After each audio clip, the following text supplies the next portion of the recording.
उम्मीद। नाजरीन, जिस चीज़ का इंतज़ार था आखिरकार वो हो चुका है। पाकिस्तान ने अपने काफ़ी हद तक जो नाम हैं जो स्क्वाड में शामिल हो सकते थे, जिनके बारे में बात हो रही थी, जिनके बारे में ये कहा जा रहा था कि क्यों नहीं बताए जा रहे हैं नाम, पाकिस्तान ने फाइनली वो नाम बता दिए हैं। कहा जा रहा है कि आईसीसी को शायद अपने तमाम वो जो स्क्वाड में जो 15 लोग शामिल हैं उनका नाम दे दिया गया है, लेकिन कहीं ना कहीं अभी भी ज़राए ये बता रहे हैं कि इन नेम्स में तब्दीली हो सकती है। काफ़ी तशवीशनाक सी सिचुएशन है। तो मैंने सोचा कि क्यों ना इसके ऊपर गुफ्तगू की जाए, देखा जाए कि जो नाम स्क्वाड में शामिल किए गए हैं, यानी कि जिनके बारे में ये कहा जा रहा है कि अभी हतमी फैसला नहीं हुआ, क्या वो नाम रियली डिज़र्व करते थे कि वो हमारे स्क्वाड में शामिल हों। साइम अयूब के बारे में काफ़ी बात हो रही थी, लेकिन साइम अयूब को भी टीम में शामिल किया गया है, वो भी टॉप ऑर्डर में। तो नाज़रीन बढ़ते हैं अपने पैनलिस्ट की तरफ। नाज़रीन, आप सबकी जान क्रिकेट की शान हाफिज़ इमरान, अस्सलाम वालेकुम। वालेकुम मीरा, बहुत शुक्रिया। हाफिज़ साहब, देखिए आपने स्क्वाड लाजमी देखा होगा जिसके बारे में बात की जा रही है। साइम अयूब, जिसके बारे में हम कह रहे थे कि भाई पीएसएल में उन्होंने जैसा भी परफॉर्म किया, अभी फ़िलहाल वो परफॉर्मेंस नहीं दे रहे हैं। कोई भी इस हक़ में नहीं था कि साइम अयूब के साथ ओपनिंग की जाए, लेकिन साइम अयूब के बारे में सिलेक्शन कमेटी ने भी कहा है कि साइम अयूब की परफॉर्मेंस को देखते हुए स्क्वाड में उनको शामिल नहीं होना चाहिए, लेकिन बाबर आजम ने ये कहा है कि नहीं, उनको होना चाहिए। बाबर ने मुसलसल साइम की हिमायत की है। क्या वजह है इसकी? देखिए, बात यह है कि बाबर खुद भी सिलेक्शन कमेटी का हिस्सा है, कप्तान भी जाहिर है, बिल्कुल सिलेक्शन कमेटी के एक रुकन की हैसियत से काम करते हैं और वो कप्तान भी हैं टीम के। और दूसरा ये है कि वो क्यों उसकी हिमायत कर रहे हैं, ये वर्ल्ड कप शुरू होने थे। हाय हाय, तो ये जो चीज़ें होल्ड करवा देते हैं ना, ये बड़ा बेसिक टाइम वक्त आएगा तो ज़रूर वो उसको कर रहे हैं। ठीक है, अगर आप बाज़ाहिर देखते हैं तो उसकी ये वजह है कि वो जिस खिलाड़ी को खिलाना चाहते हैं वो उसके साथ खड़े होते हैं, फिर उसकी हिमायत करते हैं।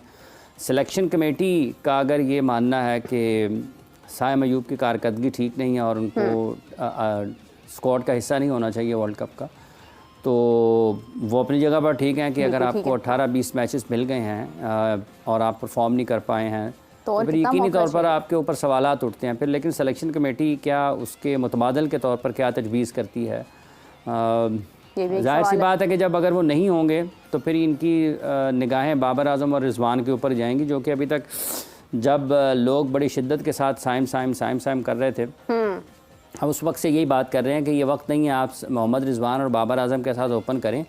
और नंबर 3, 4, 5 पे फ़ख्र, इफ्तिखार, आजम, जिसको भी आप खिलाना चाहते हैं खिलाएं, या कोई ऑलराउंडर अगर इसमें से कोई एक जगह पर डालना चाहते हैं, और अपनी जो एक बेस्ट आपके पास अवेलेबल है जो 2, 4, 5 साल से पाकिस्तान के लिए खेल रहे हैं, उनके साथ ये वर्ल्ड कप खेलें।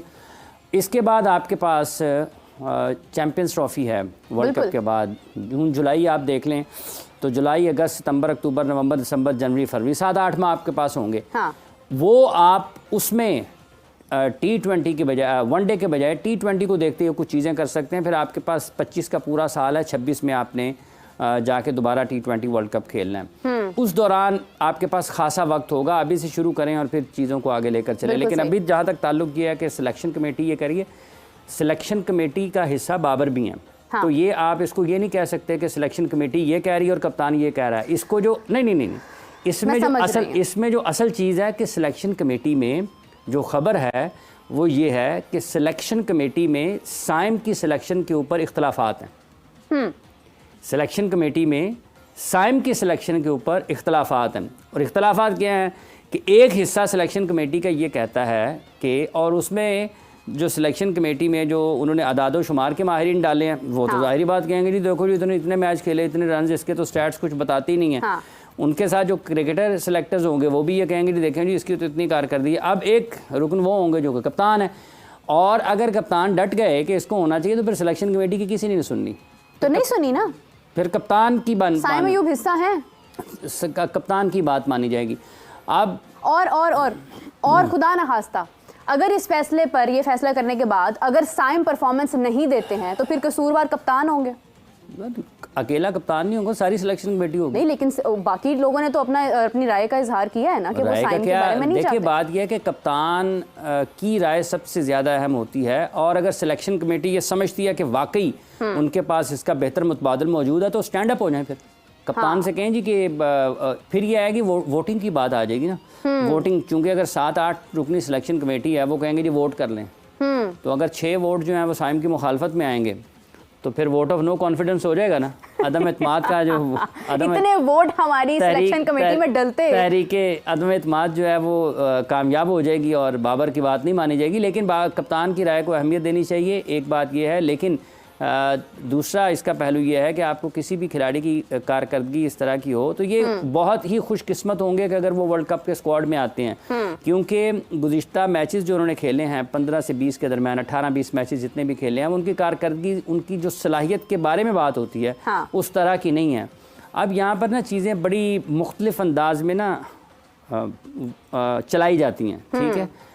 खिलाड़ी कैसे बनते हैं, खिलाड़ी कैसे बिगड़ते हैं, खिलाड़ियों को कैसे बनाया जाता है, खिलाड़ियों को कैसे बिगाड़ा जाता है, ये एक बहुत बड़ी साइंस है, ये एक बहुत बड़ी साइंस है। इस साइंस को आप इसका इंतज़ार करें कि इसके ऊपर वर्ल्ड कप तक इसका इंतज़ार करें कि असल में बाज़ औक़ात बहुत से बासलाहियत खिलाड़ियों की गैर ज़रूरी हिमायत क्यों की जाती है, और बाज़ औक़ात बहुत अच्छे मतलब सलाहियत में उतने अच्छे नहीं होते लेकिन उनकी मुखालफत या कम हिमायत क्यों की जाती है। ये एक बड़ी इसकी तारीख़ है।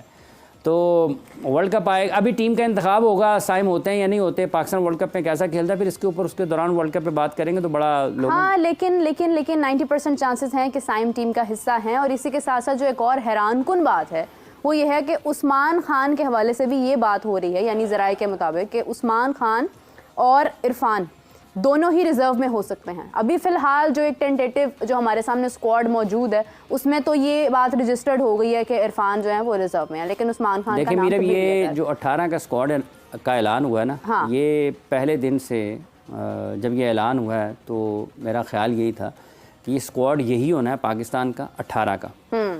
सिर्फ ये फैसला होना है कि 15 कौन होंगे और 3 जो हैं इजाफी खिलाड़ी वो कौन होंगे। 15 की ही बात हो रही है ना, जिसमें से इन्होंने हसन अली को, इन्होंने सलमान अली आगा को रिजर्व्स में इन्होंने रखा है। हसन अली 15, ये 18 है ना, 15 का स्क्वाड ये देंगे और 3 जो है ये ट्रैवलिंग रिजर्व्स दे देंगे, ठीक है। तो 18 यही होंगे। इन 18 में से फैसला ये होगा कि कौन सा खिलाड़ी 15 में आता है और कौन जो ट्रैवलिंग